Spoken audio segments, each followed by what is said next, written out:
꾸준함은 모든 것을 이긴다. 꾸준함이 답이다. 스테디84입니다. 주식 초심자가 생기는 이유에 대해서 얘기를 좀 드릴까 합니다.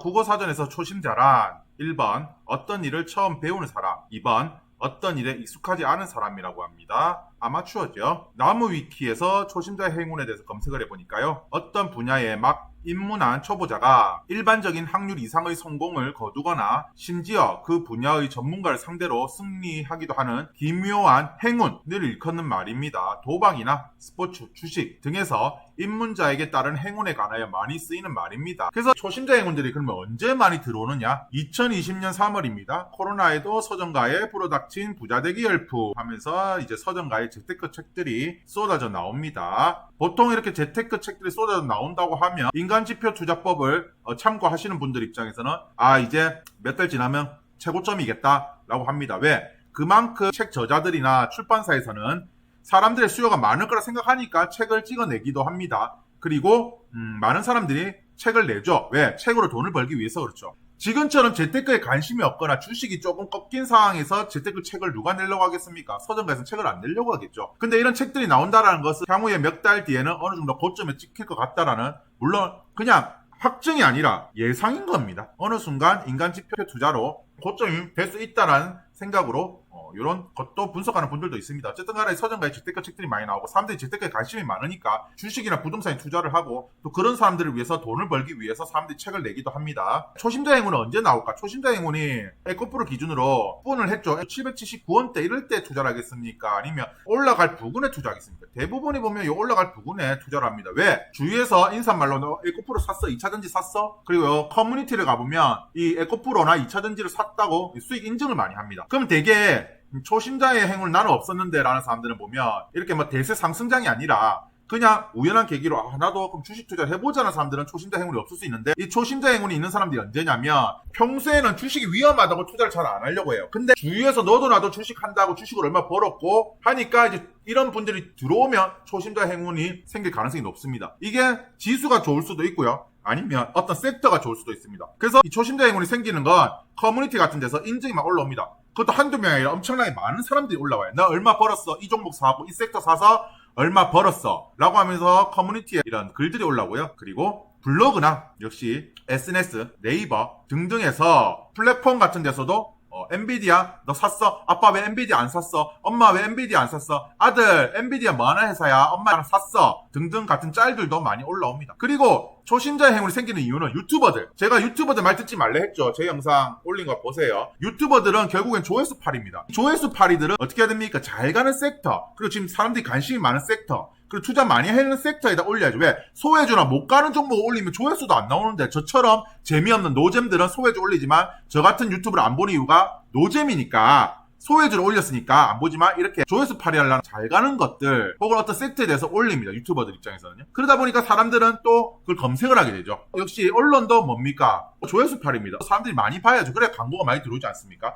저는 뭐 조회수 팔이가 나쁘다고 얘기하는 건 아닙니다. 어쨌든 그런 식으로 자꾸 돈을 버는 건 능력인 거죠. 없는 사실을 가지고 와서 조회수 팔이 하려고 하는 건 사기지만, 있는 사실을 갖고 와서 조회수 팔이 하려는 거는 저는 합법한 거라 생각합니다. 어쨌든 언론에서도 잘 가는 섹터, 주식에 대해서 대세 상승장에서 주식에서 막 내기하고 뉴스에서 뭐 코스피가 얼마 올랐다 뭐 하면서 막 연일 보도를 하죠. 그러니까 사람들은 언론, 그리고 인플루언서, 인터넷 등등에서 그거를 보게 되고 주위의 지인들의 말도 듣게 되면서, 그러면 나는 포모가 옵니다. 왜 나는 투자를 안 했지라고 하면서 이제 그 시장에 뛰어드는 거죠. 주식에 뛰어드는 겁니다. 물론 이제 이게 꾸준히 가는 건 없습니다. 어쨌든 산업이란 거는 좋을 때 있으면 나쁠 때도 있는 거고요. 또 나쁠 때 있으면 좋을 때도 있는 겁니다. 그래서 이제 뭐 에코프로는 결국에는 이제 전기차 시장이 안 좋기 때문에, 에코프로뿐만 아니라 다른 2차전지도 마찬가지죠. 근데 이렇게 나올 때는 사람들이 안 들어가요. 왜? 사면 떨어지니까, 계속 손실 나니까. 하지만 대세 상승장은 사면 오르잖아요.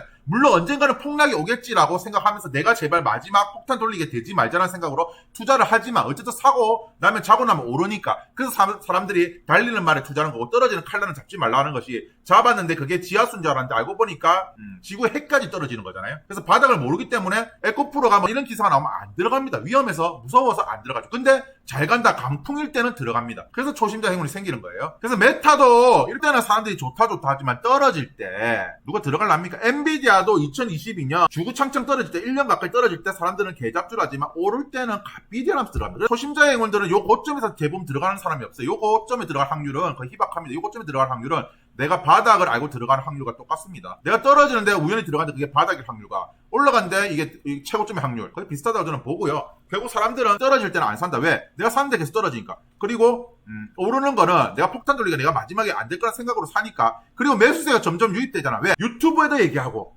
주위 지인들도 얘기하고 그리고 SNS에도 얘기하고 그리고 뉴스에도 나오고 등등등 나오니까 사람들은 그 정보의 홍수 속에서 내가 사야지. 그럼 사람들이 몰리고 뭐가 몰립니까? 돈이 몰립니다. 사람이 몰리고 돈이 모여요. 그러다 보니까 유동성이 풍부해집니다. 그리고 코로나 때는 돈도 또 엄청 많이 뿌렸잖아요. 그래서 첨보를 보시면 첨보 이거 36,000원 때 사면 들어갑니까? 박스권 하다가 36,000원 떨어졌을 때 코로나 때 안 들어가죠. 안 들어가다가 코로나에서 36,000원 찍고 나서 이제 매수세가 유입이 됩니다. 매수세가 유입이 되다가 이제 2차전지 강풍으로 36만까지 찍죠. 그러니까 이때는 돈도 들어오고 사람도 들어오고 매수세가 유입되니까 내가 초심자 행운이 생기는 거예요. 하지만 내가 누누이 얘기 드렸잖아요. 주식이든 부동산이든 계속 매수세가 유입이 돼야 되고 사람들이 사야 오르는 거죠. 그러니까 이 전만큼 매수세가 유입된 만큼 계속 올라야 주식이 40만 50만 올라가는 건데 그게 아니라면 떨어집니다. 그래서 주식은 단기로는 인기 투표죠. 하지만 장기로는 실적을 비례하는 저울과 같다. 워렌 버핏 한 말이고요. 그래서 초심자 행운은 대상승장일 때 대상승장일 때 뭘 사도 오르잖아. 그리고 주위에서 막 떠들어. 얼마 벌었어. 나 주식으로 때려쳤어. 퇴직했어. 내 주식으로 큰 돈 벌어서 경제적 자유를 누렸어라는 말들이 막 나옵니다. 유튜버들은요 조회수 팔이하려고 열심히 하고 신문이나 언론들은 역시나 사람들이 많이 보게끔 해서 광고비를 때려오려고 열심히 많이 올립니다. 그리고 저자들 재테크 책을 쓰는 사람들은 지금이 빨리 팔아야 된다. 지금 재테크 책을 써서 팔자. 출판사들도 사람들이 관심 많이 쓰자 라고 하니까 온통 사람들이 부동산이나 주식에 관심을 많이 가지죠. 이때가 보면 엄청난 매수가 유입이 될 때입니다. 그래서 오히려 이럴 때는 조심을 하셔야 돼요. 급등주 같은 경우에도 마찬가지고 이럴 때는 오히려 조심을 해야 된다. 섹터나 대세 상승장이나 어떤 바람이 불었을 때는 오히려 조심해야 되고 겁을 내야 됩니다. 하지만 사람들은 사고 나니까 오르고 사고 나고 오르니까 계속 사죠. 왜? 내가 이 바닥이 어딘지는 꼭대기 어딘지는 모르겠지만 내가 폭탄 돌리게 맞으면 안 되길 바라는 마음에. 그래서 오늘 영상은 이 초심자의 행운에 대해서 올려봤고요. 초심자의 행운이 무서운 이유. 이 초심자의 행운이 럭키잖아요. 운이잖아요. 이걸 곧 자기 실력이라고 착각하는 순간 큰일 나는 겁니다.